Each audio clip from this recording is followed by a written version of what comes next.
네, CBS 라디오 한판승부 함께하고 계십니다. 2부 문을 열었고요. 2부 시작은 응답하라 한판승부. 오랜만에 하게 되네요. 자, 진중권 작가님, 김상현 소장님 두 분께 질문 드리는 시간. 자, 먼저 진 작가님께 드리는 질문은 3590님이 질문을 주셨는데, 작가님, 윤석열 대통령이 어제요 국무회의에서 이런 말을 했네요. 교육부는 스스로 경제부처라고 생각해야 된다. 교육부의 첫 번째 의무는 산업 발전에 필요한 인재 공급이라고 강조했다고 하는데, 윤석열 정부의 교육개혁 방향 맞습니까? 철학의 빈곤이라고 말씀드리겠습니다. 철학의 빈곤이다. 예. 일단 교육에는 크게 두 가지 목적이 있는데, 하나는 일단 교육이라는 것은 그 개인을 위한 거예요.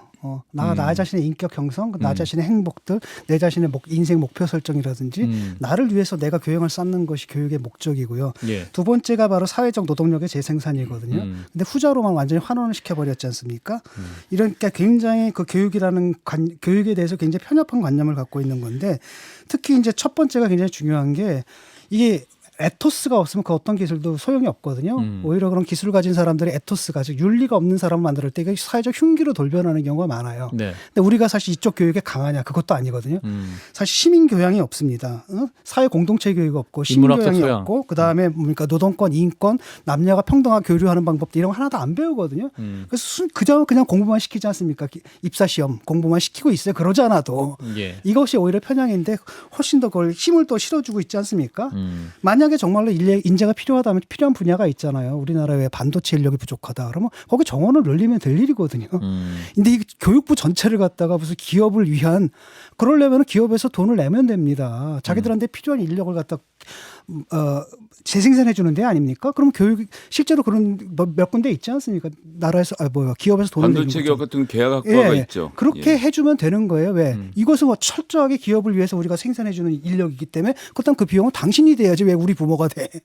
이런 문제라는 거죠. 그래서 예. 윤석열 정부 이제 거기서 한 발 더 나아가서 수도권 정원을 철폐하고 그 관련된 법률들을 없애서 정원을 더 늘릴 수 있게 하거나 아니면 인문학부의 숫자를 줄여서 특히 반도체 쪽을 늘리자라는 주장을 지금 그런 적폐를 해소하라라는 대통령의 명령이 떨어진 거라서 좀 지켜봐야 되겠습니다. 예, 그렇군요. 자, 이어서 3809님, 김성현 소장님께 드리는 질문. 소장님, 백신 인권 행동이라는 단체가 코로나 때문에 고생하고 물러난 정은경 전 질병청장을 직권남용으로 고소했습니다. 백신 접종이 세월호 7대 이상 침몰 수준의 참사라고 이분들 주장하고 있는데, 소장님은 이분들의 주장 어떻게 판단하십니까? 자, 일단 백신 부작용으로 혹은 백신 부작용의 의심 증상으로 뭐 희생당하신 분, 돌아가신 분들, 또 후유증 입으신 분들께 먼저 위로의 말씀 전합니다. 뭐 그분들 너무 안타깝죠. 근데 코로나로 돌아가신 분들이 훨씬 많잖아요. 우리가 백신을 맞아서 죽을 확률과 그다음에 코로나에 걸려서 죽을 확률을 따졌을 때 코로나에 걸려 죽을 확률이 훨씬 낮기 때문에 나라에서도 그렇게 선택하고 개인도 선택해서 한 일 아닙니까? 예, 그렇게 해서 정은경 청장 덕분이라고까지 할 거 없지만 그 방역 정책 덕분에 우리나라가 이만큼 희생자가 적게 지나갔는데, 그런 정책적 판단에 대해서 죄를 묻는다는 것은 말도 안 되는 얘기라고 생각합니다. 네, 이렇게 정리하겠습니다. 응답하라 한판승부였습니다. 좋아요? 구독! 알림 설정.